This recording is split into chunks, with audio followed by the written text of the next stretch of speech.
achọrọ m ịtụkwasị aka n'obi ebe ọ bụla. Tụkwasị aka n'obi.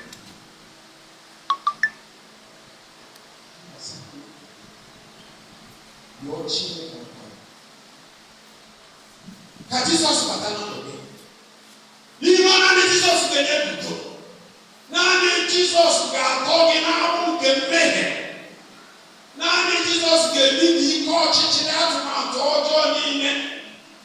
Anọkata mmadụ ebi na ndụ rụrụ arụ asị na ihe mere eme.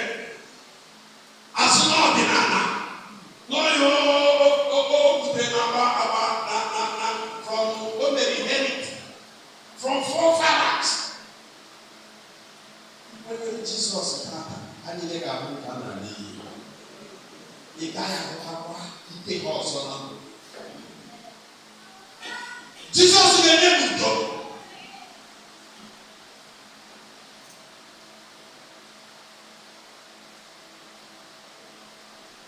Onye nwe anyị Chineke ekele dịrị gị Jehova maka nwanne gị oge a nyere anyị ịtụgharị uche n'okwu gị otuto na nsọpụrụ dịrị gị.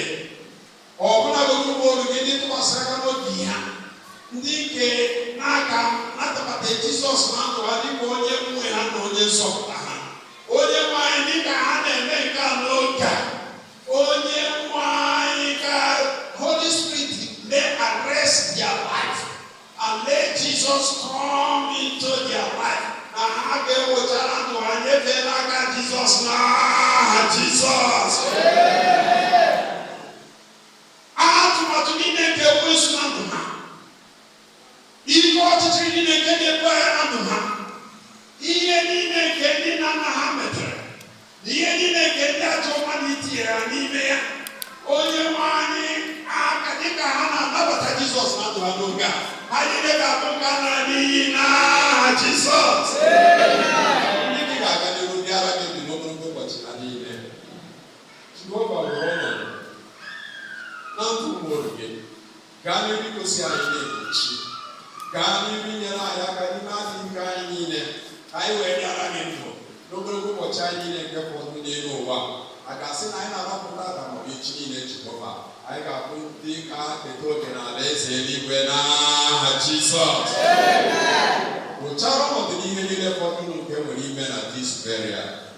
Otuto dịchara gị na onwe atụmatụ ọbụla ekwensu ga-atụ megide burial nke ga-adị ire site na Jizọs Kraịst bụ onye nwe anyị.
Jesus.